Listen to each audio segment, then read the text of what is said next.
Kei te takariri tonu te whānau o te kura takawainga o Kawerau i te whakatau a te minita i ngā take mātauranga a Anne Tolley. Arā, ahakoa tāna whakatau kia tūwhera tonu te kura mo te tau e tū mai nei, ko te hiahia o te whānau kia tūwhera ke ake mo ake tonu atu. He whaitua paku a Kawerau i roto o te waiariki, tata tonu ki whakatāne me patu tātahi. He rongo pai ki te hapori, engari mo te wā poto noi ho.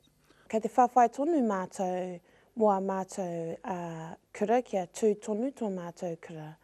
Kua roa kē te whānau o te kura e whawhai ana ki tēnei take. I kawea tēnei take ki te whare pāremata, hei whakahe i te hiahia o te kāwanatanga kia hono nā tahi te kura takawaina me te kāreti o Kawerau.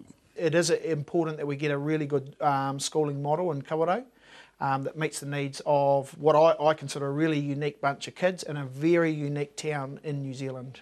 Ko te whakaaro i a kua rongo te minita i wā rātau nawe, i tāna whakatārewatanga i te katinga o te kura mo te kotahitau e haere ake nei. There were concerns about what was happening at the secondary school, large number of students leaving Kawerau and going to schools in other areas, Whakatane, etc. Engari e hara tērā i te whakatau pai. I reckon the decision's okay for now, but I was hoping that they would keep it open longer. Why is it? Because I've still got my sister to come a few years after. Mai anō i te tīmatana o tēnei take, kua whai mātou o te karere i a Hēni Nuku, tētahi o nā māma o te kura. He puku te rai i taua wā, kāre anō kia rereke.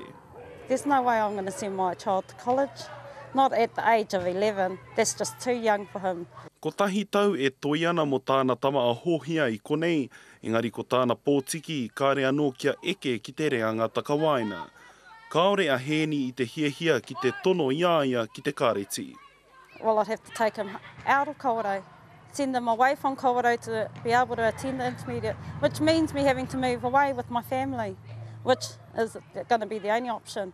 Tuia ki tēnei, ka hono nā tahi tonu nā kura tuatahi o Kawerau ki te raki, Kawerau ki te tona, me te kura o Putauaki. Ka whakatūria tētahi kura kaupapa hou ki konei. Rāpaera tāwhai, te kare.